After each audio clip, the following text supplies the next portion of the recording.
Okay. Hello guys, welcome to Study IQ. So दोस्तों, we are here for the first impression of the history optional paper, and prima facie paper is looking a bit of moderate, not difficult. I will say that the paper is on bit of moderate side. Moderate side का paper जो UPSC ने आपको जो पूछ के रखा हुआ है इस बार.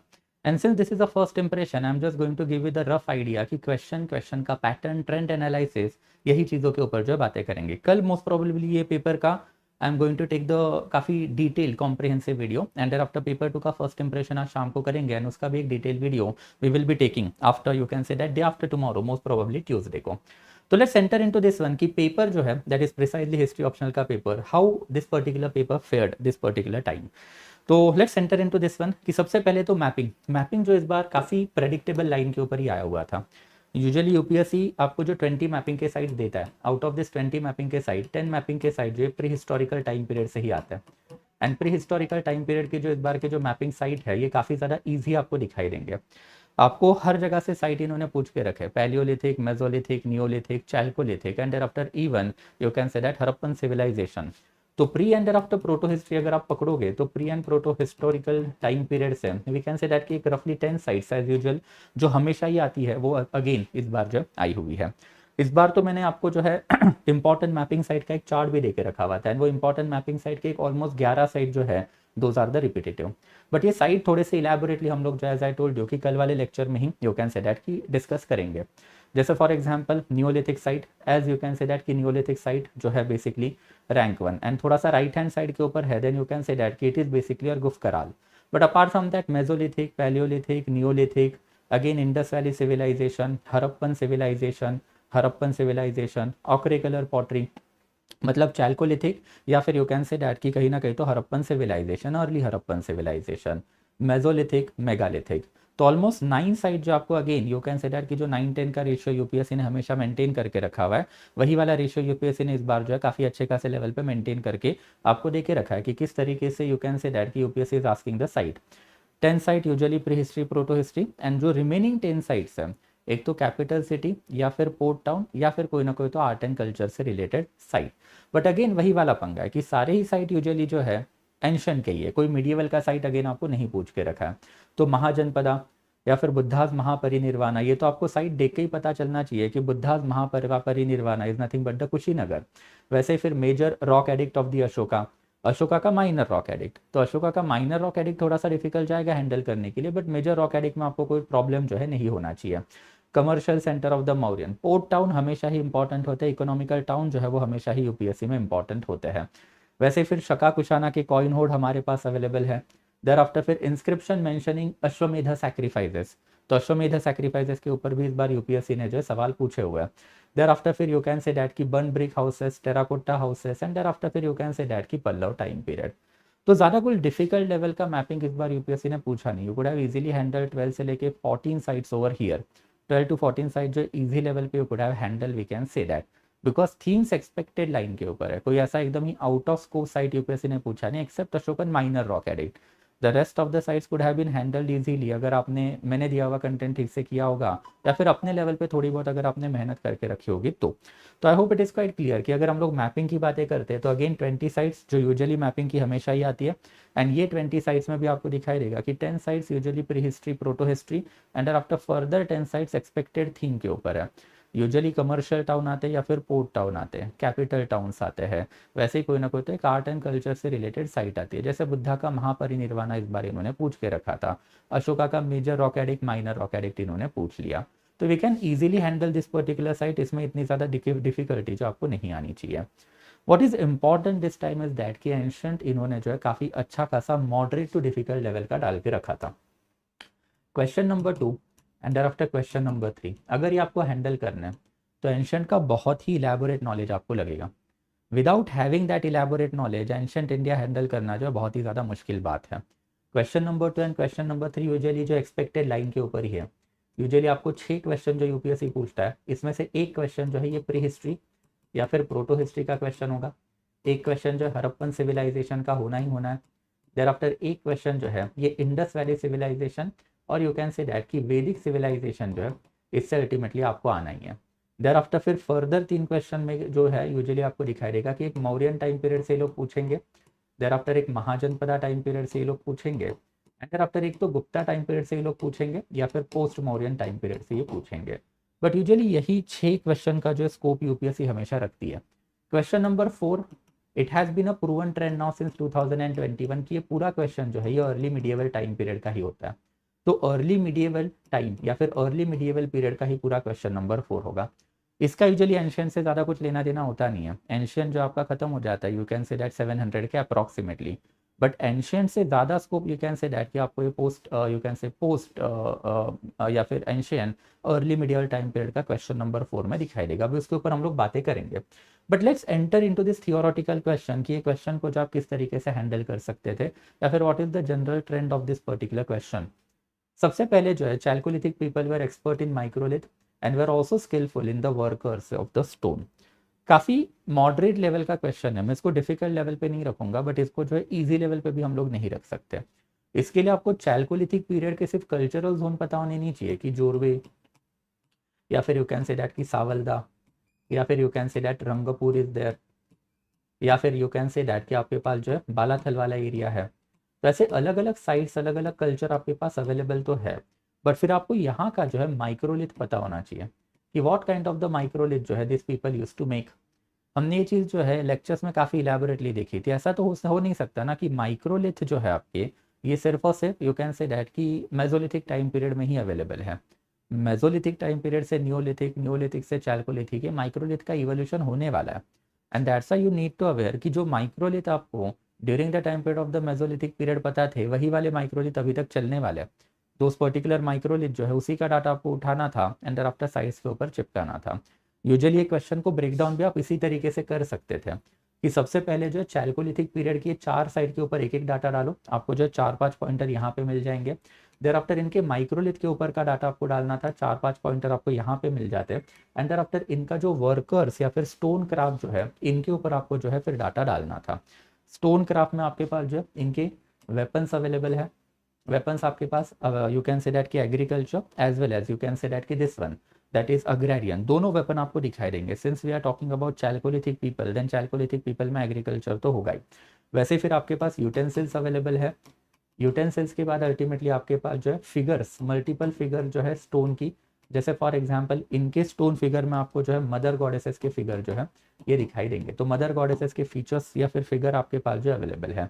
एंड देन आफ्टर इनके पास स्टोन के टॉयज जो है ये भी अवेलेबल है। तो 4-5 डाटा या फिर 4-5 pointer over here, 4 to 5 pointers in the microlith कि माइक्रोलिथ में अलग अलग टाइप ऑफ द माइक्रोलिथ जो इनके पास कैसे अवेलेबल है एंड उनका क्या यूटिलिटी है, इसका डाटा हम लोग देखेंगे। बट इनके पास हमको ट्रेपीज मिलता है, या फिर बुरीन मिलता है, या फिर यू कैन से दैट कि इवन ट्रायंगल मिलता है। ये सारी चीज़ें वी कैन से दैट कि we need to pick up from the mesolithic period, and mesolithic का ही डाटा चैल्कोलिथिक के ऊपर आपको लगाना था यहाँ पे। तो you could have clearly handle this particular question अगर आपने इसको 3 पार्ट में ब्रेक डाउन किया होता कि सबसे पहले चैल्कोलिथिक पीपल, इनके ऊपर के 4-5 पॉइंट, माइक्रोलिथ के ऊपर के 4-5 point, and after stone worker के 4-5 पॉइंट। ये पॉइंटर्स, इसका डाटा, एंड ये डाटा के साथ अल्टीमेटली इसका एक detail discussion as I told you कल इवनिंग के टाइम पीरियड में I am going to take. But अभी के लिए इतना ही। वैसे फिर क्वेश्चन नंबर 2 भी, Harappans were not an artistic people. आपको डायरेक्टली एक नेगेटिव स्टेटमेंट यूपीएससी ने दे दिया, एंड नेगेटिव स्टेटमेंट देके यूपीएससी ने बोला कि भाई कमेंट करो। तो अगर हड़प्पन आर्टिस्टिक पीपल नहीं है तो कौन होगा ना। बट फिर यहाँ पे जो है ट्रिक वही थी कि Harappan were not an artistic people, comment मतलब हड़प्पा का जो आर्ट एंड क्राफ्ट है या फिर आर्ट एंड कल्चर का जो डाटा है, आपको इसको सबसे पहले आपको बताना था कि ये पर्टिकुलर डाटा का पर्पस क्या है। पर्पस जो है that was basically whether it was art and art या फिर आर्टिस्टिक था, या फिर whether it was an economical purpose. तो ये दो पर्टिकुलर एस्पेक्ट में आपको ये पर्टिकुलर क्वेश्चन जो है डिवाइड करना था कि सबसे पहले आर्ट एंड कल्चर का तो हमारे पास जो इलेबोरेट डाटा है, हमारे पास हड़प्पा की ज्वेलरी इंडस्ट्री अवेलेबल है, हमारे पास हड़प्पा की जो है पॉटरी इंडस्ट्री अवेलेबल है, हमारे पास हड़प्पा की यू कैन से दैट कि this one that is basically weight and major वाली इंडस्ट्री अवेलेबल है। देर आफ्टर फिर हड़प्पा का टेक्सटाइल इंडस्ट्री हमारे पास अवेलेबल है। तो ऐसे अलग अलग डाटा जो है आपको यहाँ पे जो है मिल जाता। तो ऐसे 4-5 पॉइंटर जो आर्ट एंड कल्चर के डाल देते हैं। एंड देर आफ्टर इसका पर्पस आर्ट था या नहीं था, पहले इसके ऊपर के 5 पॉइंटर, एंड देर आफ्टर उसका काउंटर इकोनॉमिकल पर्पस इसका था या नहीं था, ये उसका काउंटर होता। तो अल्टीमेटली फिर 4-5 पॉइंटर आपके पास आर्ट एंड कल्चर के, 4 to 5 पॉइंटर्स ओवर कि भाई पर्पस सीधा आर्टिस्टिक ही था, एंड देयर आफ्टर फिर 4 to 5 पॉइंटर जो है नहीं भाई पर्पस आर्टिस्टिक नहीं था, पर्पस जो है थोड़ा सा इकोनॉमिकल था। तो ये 3 डायमेंशन में आपको ये पर्टिकुलर क्वेश्चन जो है ब्रेक डाउन करना चाहिए था। क्वेश्चन थोड़ा सा एनालिटिकल है, इवन अगर आप इसके ऊपर का भी क्वेश्चन देखोगे तो चैल्कोलिथिक एंड हड़प्पा, यूजुअली ऐसे वाले क्वेश्चन यूपीएससी नहीं पूछता है। यूपीएससी थोड़ा सा एंशिएंट इंडिया में फैक्ट बेस्ड क्वेश्चन जो है उसके ऊपर फोकस करता है, बट इस बार उन्होंने फैक्ट भी पूछे एंड फैक्ट के साथ आपको एक एनालिटिकल एंगल भी पूछा है। वो एनालिटिकल एंगल अगर आपको नहीं पता है then obviously it will become really difficult for you to handle this particular paper. वैसे फिर नेक्स्ट इंपॉर्टेंट क्वेश्चन जो है कि the ideological challenge posed by Jainism and Buddhism was deeply rooted in the socio-economical transformation brought about by the expansion of the agrarian settlement in the eastern India. Expansion of the agrarian settlement की वजह से क्या क्या problem हुए, and यही problem की वजह से बुद्धिज्म एंड जैनिज्म इलैबोरेटली किस तरीके से आया। तो सबसे पहले आपको यहाँ पे क्या बताना था, तो एस्टैब्लिश ऑर्डर जो है, एस्टैब्लिश ऑर्डर की अगर हम लोग बात करें तो हिंदू रिलीजन के ऊपर आपको इलैबोरेटली फोकस करना चाहिए था कि हिंदू रिलीजन में ultimately political angle, social angle, economical angle, cultural angle क्या क्या रहे। तो 4 से 5 पॉइंटर जो है आपको यहाँ पे दिखाई देते हैं। फिर second important dimension that you needed to handle over here is that कि एक्सपेंशन ऑफ अग्रेरियन सेटलमेंट हुआ कैसे, ये एक्सपेंशन ऑफ अग्रेरियन सेटलमेंट के पीछे के जो रीजन क्या है। तो इसके मल्टीपल रीजन हमारे पास हमेशा अवेलेबल रहते हैं, जैसे for example role of the king. Role of the king में यहाँ पे आप जो है काफ़ी इलेबोरेट लेवल पे मौर्यंस का भी डाटा यूज़ करोगे तो चल ही जाएगा, सच कोई प्रॉब्लम इसमें नहीं होगा। बट सिंस बुद्धिज्म जैनिज्म का क्वेश्चन है तो थोड़ा सा महाजनपदा से ही चालू करोगे तो that would have been better. तो हमारे पास चंद्रगुप्त मौर्य का डाटा है कि मैं प्रेजेंस ऑफ द साइलोज या फिर इरिगेशन फैसिलिटीज जो है वो प्रोवाइड की जा रही है फ्रॉम दी नंदा डायनेस्टी, तो ऐसे वाले डाटाज हमारे पास है। तो रोल ऑफ द किंग के ऊपर we can write over here. Thereafter फिर रोल ऑफ द आयरन के ऊपर we can write it over here. Spread of the materialistic lifestyle जिसमें कॉइनेज के एविडेंसेस आपको दिखाई देंगे, पंचमार्क सिल्वर कॉइन, सतनाम, या फिर even you can say that की करशपना, इसका आप यहाँ पे जो है डाटा यूज कर सकते हो। वैसे next important angle is that कि रिलीजन ने अल्टीमेटली इकोनॉमिकल डिविजन्स क्रिएट करके रखे हुए थे। So economical divisions by the religion itself that can be one of the pointer. जैसे for example Vaishya community has to be producer, and अगर Vaishya community producer आपको बता के रखी है तो प्रोड्यूसर वाला डाटा जो है आपको फिर यहाँ पे क्या करना था, डालना था। तो expansion of the agrarian culture के ऊपर जो है आपके जो है 4 या 5 पॉइंटर आसानी से बन जाते हैं। And expansion of the agriculture का इम्पैक्ट आपको बताना था कि ये पर्टिकुलर एक्सपेंशन की वजह से प्रॉब्लम क्या हुआ, ये प्रॉब्लम जो है पहले आपको बताने थे। एंड ये पर्टिकुलर प्रॉब्लम का मतलब क्या है कि सबसे पहले जो indiscriminate killing of the cattle killing की वजह से जो है एग्रीकल्चर के ऊपर इम्पैक्ट पड़ रहा है। सेकेंड इंपॉर्टेंट थिंग जो है कैटल का बेसिकली वेल्थ, ऑब्वियसली उस जमाने में गोधुमा है, गोधुली है, ये वाला data you could have utilize कि cattle itself was a wealth. And अगर कैटल ही आपका वेल्थ रहेगा देन ऑब्वियसली वो वेल्थ आप क्या कर रहे हो, ऑब्वियसली उसको मर्डर कर रहे हो या फिर आप उसको जो है बलि पे चढ़ा रहे हो। देयर आफ्टर फिर थर्ड इंपॉर्टेंट प्रॉब्लम जो है कि excessive hold of the Brahmanical religion, जहाँ पे आप शतपथ ब्राह्मणा का एग्जाम्पल यहाँ पे ले सकते हो कि इलेबोरेट प्लॉगिंग रिचुअल्स आपको शतपथ ब्राह्मणा में दिखाई देंगे। एंड लोगों को पसंद नहीं आती ना ये चीज़ें, बिकॉज आप जितने ज़्यादा रिचुअल करोगे उतना ज़्यादा आपका वेल जो है चैनलाइज हो रहा है to the upper section, we can say that. तो ऐसे 3-4 प्रॉब्लम जो आपको लिखने थे, एंड देयर आफ्टर अल्टीमेटली जो है बुद्धिज्म एंड देयर आफ्टर फिर जैनिज्म, इनका आइडियोलॉजिकल बेस आपको जो यहाँ पे मेंशन करना था, ताकि आइडियोलॉजिकल बेस से आप ये बता पाते कि ये प्रॉब्लम जो है आप किस तरीके से यहाँ पे हैंडल कर पा रहे हो। ऑब्वियसली ये challenges posed by Jainism and Buddhism, it was rooted in this socio-economical transformation, that is problems brought by the expansion of the agrarian culture। इसमें जस्ट हम लोगों ने जो एक हिडन डायमेंशन ऐड करके रखा था कि एग्जिस्टिंग ऑर्डर जो Hindu religious order eastern India में उस जमाने में था। 4 डायमेंशन है एंड 4 डायमेंशन के अंदर आपने 4-4 पॉइंटर भी डाल दिए होते, 4 pointers over there, 4 pointers over here, 4 pointers over here, 4 pointers over here, this would have been a very easy cakewalk question for you। Because इतना तो हम लोग पढ़ ही लेते हैं, Buddhism Jainism is in fact one of the hot favourite topic of the UPSC. इसको तो हमको प्री में भी पढ़ना पड़ता है एंड प्रीलिम्स के बाद इवन मेंस में भी हम लोगों को जो ये टॉपिक काफी इलैबोरेट लेवल पे हमेशा पढ़ना ही पड़ता है, we can say that. Coming forward to the next question, that is question number 3। तो क्वेश्चन नंबर 3 की अगर हम लोग बात करते हैं तो ऑब्वियसली ये पर्टिकुलर क्वेश्चन भी थोड़ा सा मॉडरेट लेवल का ही है। सबसे पहले तो आपको पूछा गया है कि origin of the territorial republic has been traced to the reaction against the pattern of the life evolved in the later Vedic period. Obviously pattern of the life in the later Vedic period, मतलब later Vedic period में exactly what was the pattern of the life, political, social, economical and cultural data आपके पास available है। Thereafter फिर आपको second important लिखना है कि origin of the Republic, and ये ओरिजिन ऑफ द रिपब्लिक में जो आपको रिपब्लिक का डाटा डालना है कि पहले गणसंघ क्या है, देयर आफ्टर इसके सोर्सेस क्या है, देयर आफ्टर फिर इसका स्प्रेड क्या है। तो ये पर्टिकुलर डाटा जो है that you can put 3 to 4 pointer over here, 4 इधर हो गए, 4 इधर हो गए, एंड देयर आफ्टर अल्टीमेटली इसके रीजन ही तो बताने हैं। एंड रीजन जो आपको पूछ के रखे हो गए कि ओरिजिन हुआ क्यों, तो रीजन जो आपके पास अलग अलग अवेलेबल है, तो 4 to 5 different reasons we are having. In fact यहाँ पे आप जो हिस्टोरियोग्राफी इस्तेमाल कर सकते हो, एल वशम का क्या कहना है, रोमिला थापर का क्या कहना है, तो ऐसी अलग अलग हिस्टोरियोग्राफी का हेल्प जो है that is something that you can take it over here. I hope it is quite clear. Thereafter फिर नेक्स्ट इंपॉर्टेंट क्वेश्चन जो है that is question number 3B। How far did the Mauryan facilitate diffusion of the material culture of the Gangetic plain. तो मौर्यंस ने Gangetic plain में material culture किस तरीके से spread करके रखा, ये पर्टिकुलर क्वेश्चन है। By and large this is the most difficult question that I have faced in this particular paper.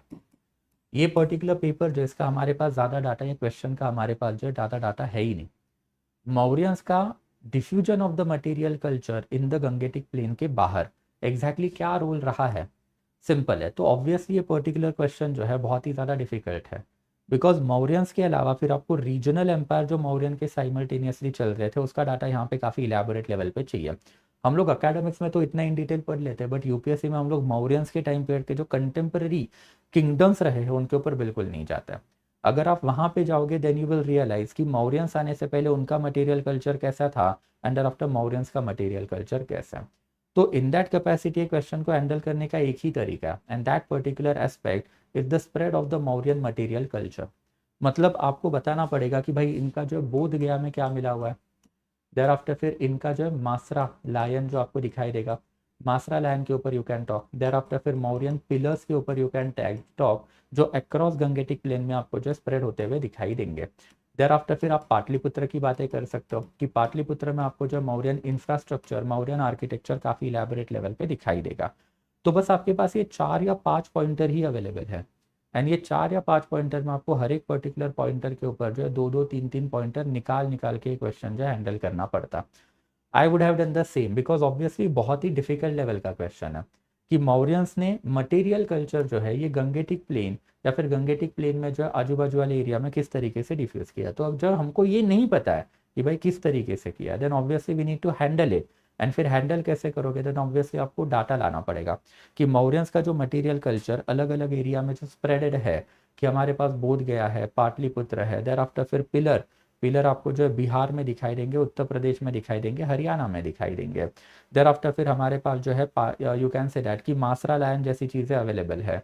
तो यही 4-5 पॉइंटर जो आप लिखोगे, एंड अगर आपको और ज़्यादा पॉइंटर बढ़ाने हैं देन ऑब्वियसली आप इसका एक सेकेंड डायमेंशन करो कि outside of the Gangetic plane, and outside के आप जो है बेसिकली कुछ पॉइंटर यहाँ पे ला सकते हो, जैसे सन्नाटी के, मस्की के, या फिर even you can say that कि मेजर रॉक एडिक जो अशोका के है तो उसके ऊपर you can basically talk. But यहाँ से भी 3 से 4 पॉइंटर ही आ पाएंगे, ज़्यादा बन नहीं पाएंगे। तो ये बहुत ही डिफिकल्ट लेवल का क्वेश्चन है। एक क्वेश्चन जो है basically I tell you tomorrow कि पेपर पे दिखता कैसे है, एंड आफ्टर पेपर एक पर्टिकुलर क्वेश्चन को जो आप यही पर्टिकुलर पॉइंटर से हैंडल किस तरीके से करोगे। Since this is the first impression, मैं अभी इतना ज़्यादा इन डिटेल नहीं जाऊँगा, कल जो इसका काफ़ी elaborate discussion I will be taking.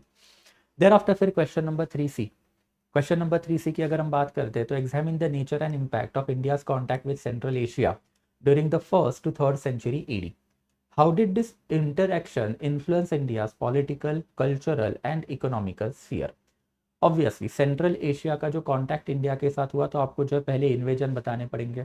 सबसे पहले जो you need to talk from the Indo Greek के साथ फिर सेकेंड इंपॉर्टेंट जो that will be your you can say that की शकाज, पहलवाज एंड आफ्टर फिर कुशान। तो ये 4 इन्वेजन जो है पहले हमारे पास अवेलेबल है। This is our contact with the central Asia, and ये बताने के बाद जो है फिर पॉलिटिकल स्फीयर के 4-5 पॉइंट, कल्चरल स्फीयर के 4-5 पॉइंट एंड इकोनॉमिकल स्फीयर के 4-5 pointer we need to put. 20 marker का क्वेश्चन है, एंड 20 मार्कर के लिए 20 पॉइंटर्स तो we can elaborately come out over here. Polity में we can give the example of let's say for example सबसे पहले जो वी कैन से दैट कि this one that is basically this one that is Devaputra Shahanushahi, Devaputra Shahanushahi मतलब basically hereditary dual rule. Thereafter फिर military governship मतलब sending your military governor at a provincial level. Thereafter फिर land grants, foreigners ने काफ़ी elaborate level पे polity में जो ये चला के रखे हुए हैं। देयर आफ्टर फिर you can talk about in the polity is basically new military technology. जैसे फॉर एग्जांपल कुषाण जब इंडिया में आ गए तो बूट्स हो सकते हैं, हेलमेट हो सकते हैं, सैडल हो सकता है, तो ये सारी चीज़ें जो वो लोग लेके आए हुए थे। तो 3 4 5 पॉइंट यहाँ पे डालोगे। वैसे फिर इकोनॉमी में हमारे पास 3 4 5 पॉइंट इजीली अवेलेबल है। Connectivity with the central Asia, thereby enhancing the Indo Roman trade. Indo Roman trade का डाटा हमारे पास अवेलेबल है। प्लीनी का natural historica that you can utilize over here in order to enhance the quality of your answer. Second important economical data we can say that कि it is basically connection of the Uttarapath as well as दक्षिण पथ। तो उत्तर पथ and दक्षिण पथ को connect करने का काम जो ये पर्टिकुलर फॉरेन इन्वेजन के वजह से हुआ। Thereafter Mathura became the new centre और the connecting port of the entire Indian trade. That is the reason ना कि कुषाण ने अपनी सेकेंड कैपिटल मथुरा में बना के रखी हुई थी। मथुरा से अल्टीमेटली इंडिया का सारा सामान आप पेशावर पुरुषपुरा लेके जाओगे एंड वहां से फिर ultimately foreign. And thereafter फिर large scale patronization of the banking institution that is vihar. Vihara को सबसे ज्यादा पैट्रोनाइजेशन अगर किसी ने देके रखा हुआ है तो कुषाण ने देके रखा हुआ है। Kushan king Kanishka patronize Buddhism and उन्होंने बुद्धिज्म को पैट्रोनाइज किया था because one of the important reason of the patronization that viharas always functioned as a banking institution in that particular time period. तो we can clearly utilize this particular kind of the data कि पहले हम लोग ये 4 invasion की information देते, thereafter फिर political, economical and cultural information is something that we can roll out. तो ये बेसिक एस्पेक्ट जो आपको बस अपने लेवल पे पॉइंटर्स वाइज जो है संभालना है। Dimension is something that I have given you now. Same goes for question number 4। Question number 4 की अगर हम लोग बातें करते हैं तो अब एज आई टोल्ड यू कि ये पूरा अर्ली मिडिवल टाइम पीरियड का ही क्वेश्चन आपको दिखाई देगा। Dynamics of social mobility in the early medieval India were shaped by the complex interplays of the caste hierarchies, religious legitimation, economical transformation, and political patronage. Critically assess how these factors collectively reconfigured the structure of the early medieval society. तो आपको यहाँ पे early medieval society के ऊपर जो है basically you can say that की सवाल पूछा हुआ है। सोशल मोबिलिटी इंडिया में हुई। सेकेंड इंपॉर्टेंट जो है ये basically you can say that की कास्ट हायरार्कीज, देयर आफ्टर फिर religious legitimation, economical transformation and thereafter फिर पॉलिटिकल पैट्रोनाइजेशन की वजह से जो हुआ है। तो ये सारी चीज़ें जो है इसका इलेबोरेट नॉलेज जो आपको लगेगा। जैसे फॉर एग्जाम्पल अगर हम लोग बात करते हैं तो complex interplays of the caste hierarchies आपको दिखाई देती है क्या? देन ये दिखाई देती है। Complex interplays of the caste hierarchies आपको कहाँ पे दिखाई देगी? जाति व्यवस्था आपकी बढ़ गई ना। वैसे ही फिर रिलीजियस लेजिटिमेशन मतलब फॉरेनर जो इंडिया में आ रहे हैं ये फॉरेनर्स को एज अ क्षत्रिय वर्ण में डाल के आपने इंडिया में जो सेटल डाउन करके रखा। इकोनॉमिकल ट्रांसफॉर्मेशन की अगर हम लोग बात करें तो इकोनॉमिकल ट्रांसफॉर्मेशन में हम लोगों को क्या दिखाई देता है? ऑब्वियसली सबसे इंपॉर्टेंट जो है that is collapse of the trade collapse हो गया एंड इंडिया का फ्यूडलिज्म या फिर एक फ्यूडल सोसाइटी इंडिया की जो आई। एंड देयर आफ्टर फिर पॉलिटिकल पैट्रोनेज अल्टीमेटली किसने देके रखा है? तो ever since Satavahana time period assertion of the fourfold varna system as well as jati system was there. Satavahana time period से ही वी कैन से डैट कि हम लोगों को काफ़ी इलेबोरेट लेवल पे ये पर्टिकुलर डाटा जो है दिखाई देता है। तो मैं यही करता, सबसे पहले पर्टिकुलर क्वेश्चन को हैंडल करने का तरीका जो है मेरा यही होता कि सबसे पहले मैं लेट एंशियंट की टाइम पीरियड की जो सोसाइटी बताता, मतलब बेसिकली गुप्ता टाइम पीरियड के सोसाइटी का इन्फॉर्मेशन देता। गुप्ता सोसाइटी के जो 3 से 4 5 पॉइंटर निकालता। देयर आफ्टर अल्टीमेटली मैं हेडिंग की डालता सोशल मोबिलिटी। एंड ये सोशल मोबिलिटी अल्टीमेटली किसके वजह से हुई? तो इन्होंने जो पर्टिकुलर क्वेश्चन में जो पॉइंटर दी यही मेरे 4 पॉइंटर होते हैं। मैं एक लाइन में एक्सप्लेन करता कि interplay of the caste hierarchy कैसे हुई, एक लाइन में एक्सप्लेन करता कि रिलीजियस लेजिटिमेशन कैसे मिला, एक लाइन में एक्सप्लेन करता कि इकोनॉमिकल ट्रांसफॉर्मेशन कैसे हुआ, एक लाइन में एक्सप्लेन करता कि पॉलिटिकल पैट्रोनेज जो किस तरीके से मिला। एंड देयर आफ्टर इसका इम्पैक्ट, इसके वजह से अल्टीमेटली अर्ली मीडिएवल पीरियड की जो सोसाइटी है अब ये कैसे हुई। तो यहाँ पे मेरे 4 पॉइंट बन गए, यहाँ पे 4 पॉइंट बन गए, यहाँ पे मैं जो 5-6 पॉइंटर जो लिख लेता। Condition of Brahmin, condition of Kshatriya, condition of the Vaishya, condition of the Shudra, condition of the woman, condition of the Chandala. तो मेरे पास जो इलेबोरेट लेवल पे 6 पॉइंटर बन गए एंड यही 6 पॉइंटर जो है फिर मैं अल्टीमेटली लिखता कि रिकॉन्फिगरेशन जो है ये अर्ली मिडियल टाइम पीरियड का हुआ कैसे। ये क्वेश्चन जो है मैं मॉडरेट टू डिफिकल्ट लेवल का रखूंगा, बिकॉज यहाँ पे क्वेश्चन को ब्रेक डाउन करना इंपॉर्टेंट था। अगर ब्रेक डाउन आप ठीक तरीके से करते एंड वो एक हिडन डायमेंशन डाल देते कि भाई अर्ली मिडिवल टाइम पीरियड के पहले की सोसाइटी कैसी थी, अगर अर्ली मिडिवल टाइम पीरियड की पहले की सोसाइटी ऐसे है, then this are the 4 factor जिसकी वजह से सोसाइटी अब चेंज हो रही है, एंड ये 4 फैक्टर की वजह से अल्टीमेटली वो सोसाइटी रिकॉन्फिगर कैसे हुई, this is something that was asked in the question, and वही चीज़ें मैंने इनको बता दी। तो अगर इसको आप ठंडे दिमाग से बस वहाँ पे बैठ के इंटरप्रिटेशन अगर इसके ठीक से लेते, तो भी ये पर्टिकुलर क्वेश्चन जो आपका अच्छे तरीके से हैंडल हो जाता। Thereafter we are having question number 4B। Question number 4B की अगर हम लोग बातें करते हैं, देन ऑब्वियसली सबसे पहले we discuss the circumstances which led to conflict between the Pallavas and Chalukyas and mention how this rivalry shaped the power dynamics of the South India.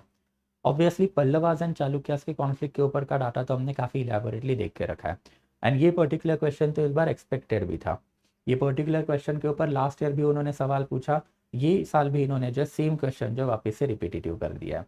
तो ये पर्टिकुलर क्वेश्चन बहुत ही स्ट्रेट फॉरवर्ड है कि ये conflict हमको बताना है कि चालुक्याज एंडर आफ्टर पल्लवाज में ever since the time period of the Mahendra Varman and thereafter this one that is Pulakeshin the second किस तरीके से कॉन्फ्लिक्ट चालू हुआ, एंडर आफ्टर ये पर्टिकुलर कॉन्फ्लिक्ट का जो इम्पैक्ट आपको बताना था, तो इम्पैक्ट बताओगे, रीजंस बताओगे, एंडर आफ्टर कॉन्फ्लिक्ट का डाटा बताओगे। तो रीजन के अंदर 4-5 पॉइंट की सर्कमस्टेंसेस आपको बताने, मतलब रीजन बताने कि कॉन्फ्लिक्ट हुआ क्यों।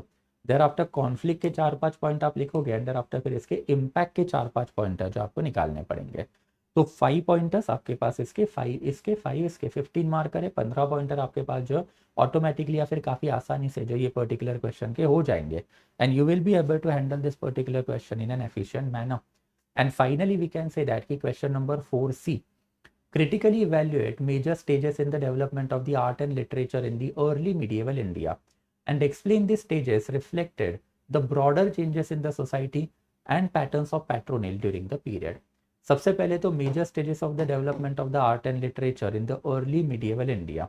तो अर्ली मिडिवल इंडिया में आपके पास जो है बेसिकली कितने स्टेजेस हैं, तो अर्ली मिडिवल इंडिया में हमारे पास जो है रफली पकड़ के चलो कि 3 मेजर स्टेजेस होते हैं, 7 से लेके 9 सेंचुरी, 9 से लेके 11 सेंचुरी, एंड आफ्टर फिर 11 से लेके यूजुअली 13 सेंचुरी। एंड ये 3 इंपॉर्टेंट स्टेजेस का बस आपको development of art and literature जो वही यहाँ पे बताना था। एंड आफ्टर फिर दिस पर्टिकुलर स्टेजेस जो है ये सोसाइटी एंड आफ्टर फिर पैट्रोनेज, इनको जो है काफ़ी अच्छे खासे तरीके से दर्शाता है। क्यों? बिकॉज अर्लियर टाइम पीरियड में ये पूरा लिटरेचर सदर्न इंडिया से चालू हुआ, धीरे धीरे ये इंडिया, ये जो लिटरेचर है ये दक्खन वाले एरिया में स्प्रेड हुआ, एंड फाइनली नॉर्थ इंडिया में जो ये आया हुआ है। I'll tell you exactly how to handle this particular question, but ये क्वेश्चन जो है थोड़ा सा मॉडरेट टू डिफिकल्ट लेवल का क्वेश्चन है। एज आई टोल्ड यू कि एंशंट इंडिया अगर आप देखोगे तो एंशंट इंडिया इन्होंने इस बार थोड़ा सा डिफिकल्ट लेवल का डाल के रखा था, बट मीडिएवल इंडिया इन्होंने बहुत ही ईजी पूछ लिया, and that's the overall paper. अगर हम लोग देखते हैं तो एक यूजुअली मॉडरेट लेवल का पेपर जो है that we can clearly see over here. तो let's enter into the section B that is medieval India, and medieval India के क्वेश्चन जो है देखते हैं। एंड ये क्वेश्चन तो सारे ही एक्सपेक्टेड लाइन पे एंड आफ्टर सारे ही इजी क्वेश्चन इन्होंने पूछ के रखे हैं। मीडिएवल इंडिया तो मेरा खुद का भी पर्सनल हमेशा फेवरेट रहा है। मैंने ड्यूरिंग द लेक्चर बहुत बार आपको ये बता के रखा था कि मीडिएवल इंडिया के ऊपर थोड़ा सा आप ज़्यादा फोकस करो तो इट इज़ आइडियल, ये आपको हमेशा जो है बहुत ज़्यादा एज देता है। मीडिएवल इंडिया के ऊपर यूपीएससी ने क्वेश्चन कंसिस्टेंटली ईजी लेवल के पूछ के रखे हुए हैं। ज़्यादा से ज़्यादा ये लोग मॉडरेट लेवल पे जाते हैं, डिफिकल्ट लेवल का क्वेश्चन आपको मीडियल में बहुत ही रेयरली दिखाई देता है। एंड अगर आपके पास हर एक पर्टिकुलर सिलेबस में मेंशन पॉइंट के ऊपर अगर डाटा है तो ऐसा यूजुअली नहीं होगा कि मीडिएवल का paper you will not be able to handle. And इस बार का जो मीडिएवल का पेपर ये बहुत ही ईजी लाइन के ऊपर जो है दैट आई कैन से था, ये ईजी था। एंडर आफ्टर फिर ancient moderate to difficult level पे उन्होंने ढकेला, that's a paper was at moderate level. But अगर आपका मीडिएवल के ऊपर अच्छा खासा होल्ड है देन ट्रस्ट मी ये आपको हमेशा एज देता है। How I was able to score more than 300 plus marks in the optional, because मेरा खुद मीडिएवल के ऊपर काफ़ी अच्छा होल्ड रहा है। एंड यही पर्टिकुलर चीज़ आपको इस बार भी अगर हेल्प दे देती अगर आपने मीडिएवल अच्छे तरीके से करके रखा होता तो let's enter into this one. अब एक एक करके जो क्वेश्चन देखते हैं। सबसे पहले क्वेश्चन नंबर 5 है, religious themes inspired a large section of the literature in the provincial languages in the late medieval time period. Late medieval time period में जो है मतलब पकड़ के चलो कि रफली 16 से लेके 18 सेंचुरी की आप बातें करो, ये टाइम पीरियड में आपके पास मल्टीपल रीजनल लिटरेचर हुआ होता है। राजपूताना लिटरेचर आपके पास है, मराठा लिटरेचर आपके पास है, बंगाली लिटरेचर आपके पास है, अवधी लिटरेचर आपके पास है, मैसूरियन, कन्नड़ी का लिटरेचर आपके पास अवेलेबल है। तो अगर आप हर एक पर्टिकुलर एरिया का एक एक पॉइंटर भी उठा के यहाँ पे डाल देते, आपको इलेबोरेट लेवल पर उसके रिलीजियस थीम जो है ये बेसिकली पता चल जाते हैं यहाँ पे। तो रिलीजियस थीम जो आपको दिखाई देंगे, एंड अगर आपको चाहिए, I would not have suggested that 10 marker का है तो जो पूछा लिख के आओ, एंड ऊपर से कमेंट ही पूछा, बट अगर आपको चाहिए तो आप थोड़ा काउंटर भी दे सकते हो कि हर जगह पे रिलीजन की थीम नहीं है, बहुत जगह पे कोर्ट का थीम भी हो सकता है, या फिर बहुत जगह पे राजा का थीम, दैट इज बायोग्राफी जो है वो भी आपको दिखाई देंगी। जैसे फॉर एग्जांपल छत्रपति शिवाजी महाराज का बखर। तो हर जगह पे जो रिलीजन के थीम नहीं होते हैं, बहुत जगह पे majority of the time period में religion would be the theme, but फिर रिलीजन को काउंटर करने के लिए आपके पास कोर्ट की थीम है, बायोग्राफी थीम है, बहुत जगह पे आपको इन्वेजन भी दिखाएंगे। जैसे फॉर एग्जाम्पल बंगाली लिटरेचर आपको मराठा इन्वेजन के ऊपर जो है बार बार बातें करते हुए दिखाई देंगे। तो थीम अलग अलग हो सकती है, बट सिंस 10 मार्कर का है तो काउंटर डालना चाहे will leave it up to you, but at least आपको 4-5 डिफरेंट डिफरेंट रीजनल लैंग्वेज का एक एक दो दो लिटरेचर तो हमेशा पता होना ही चाहिए। वैसे फिर question number 5B, Alauddin Khilji's economical measures aimed at centralizing political authority in the Delhi Sultanate. Obviously economical measures and thereafter उसका पर्पस एग्जैक्टली क्या था अलाउद्दीन खिलजी का, बेसिकली इकोनॉमिकल मेजर्स के पीछे। ये तो बड़ा हिस्टोरियोग्राफी है, इसके ऊपर डीडी कोशाम्बी का ओपिनियन है, आर.एस. शर्मा का ओपिनियन है, या फिर इवन वी.डी. महाजन का ओपिनियन है, ए.एल. बशम का ओपिनियन है। आपको वही डालना था यहाँ पे, ज़्यादा कुछ और करना नहीं था इसमें। देयर आफ्टर फिर question number 5C, critically assess the role of imperial karkhanas in the Mughal India. How did they reflect the ideological and functional imperatives of the Mughal state? तो आइडियोलॉजिकल एंड फंक्शनल इम्पेरेटिव यहाँ पे कैसे दिख लेते हैं, वही थोड़ा सा डिफिकल्ट एरिया है। बट अगर हम लोग देखें तो कारखाना तो बहुत ही ईजी है ना। Ever since the time period of the सल्तनत इंडिया में जो कारखाना रहा है, एंड कारखाना अलग अलग चीज़ों का होता है। हमारे पास elaborate amount of the information है कि मुगल कारखाना एग्जैक्टली फंक्शन कैसे कर रहा था, एंड मुगल कारखाने के ऊपर 4-5 pointer we can easily muster, and this particular karkhana ideological and functional imperative कैसे बता रहा है। तो इसके ऊपर के 3-4 पॉइंटर हमको पता है ना। सबसे पहले जो अगर हम लोग बात करें फंक्शनल इम्पेरेटिव की, तो फंक्शनल इम्पेरेटिव में जो है जो आपको आइटम्स ऑफ लग्जरी दिखाई देंगे, आइटम्स ऑफ लग्जरी आपको यहाँ पे ही दिखाई देंगे। देर आफ्टर फिर सेकेंड इंपॉर्टेंट जो है, ये पर्टिकुलर कारखाना यूजुअली दरोगाई कारखाना के अंडर होता है, एंड दरोगाई कारखाना this particular personality is usually khan level personality. तो this aspect also suggested the prestige. तो प्रेस्टीज वाला इशू भी है, यूजुअली दरोगाई कारखाना की पोजीशन कोई भी अरे गरे को नहीं मिलती थी। दरोगाई कारखाना ये बहुत बड़ा आदमी हुआ करता था, and this particular person was usually right hand person of the sultan. And thereafter फिर यू कैन से दैट कि आइडियोलॉजिकल इंपेरेटिव के 1-2 पॉइंट जो आप लिख लोगे, ज़्यादा पॉइंट है ही नहीं आपके पास लिखने के लिए, 10 मार्कर है, ज़्यादा से ज़्यादा 7-8 पॉइंट ही आप लिख पाओगे। तो कारखाने के ऊपर हमारे पास 2-3 पॉइंटर मिल जाएंगे। And thereafter ideological imperative ये कैसे बताता है, तो आइडियोलॉजिकल इंपेरेटिव में वी कैन क्लियरली से कि जो आइटम्स ऑफ लग्जरी है ये सिर्फ और सिर्फ अपर सेक्शन को ही मिलते हैं ना। तो ये पर्टिकुलर कारखाना हमेशा अशरफ के लिए ही काम करेगा, शरीफ के लिए ही काम करेगा। एंड सेकेंड इंपॉर्टेंट एस्पेक्ट जो है कि सुल्तान का पर्सनल टेस्ट या फिर पर्सनल ओपिनियन भी यहाँ पे आपको हमेशा रिफ्लेक्ट होता हुआ दिखाई देगा।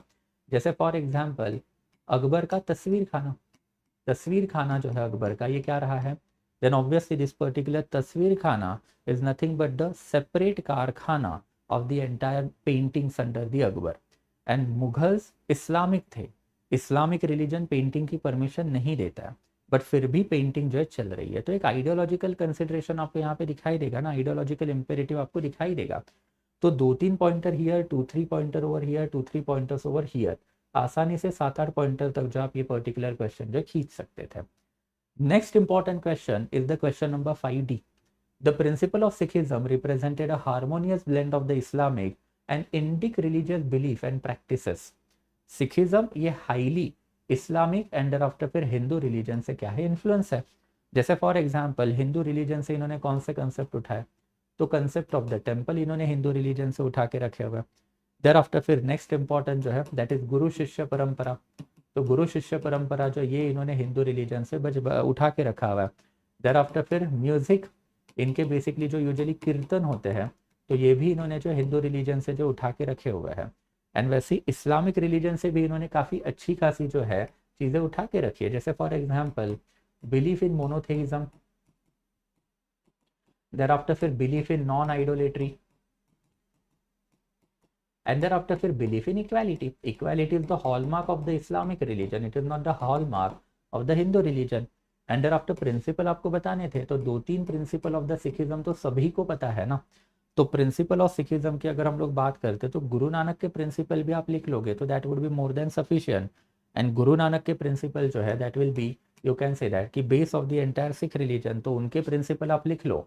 एंड देयर आफ्टर 3 पॉइंटर जो है वो इस्लामिक रिलीजन से आए, 3 पॉइंटर जो हिंदू रिलीजन से आ गए, मोर देन 9-10 पॉइंटर जो आपको आसानी से यहाँ पे जो है मिल ही जाएंगे।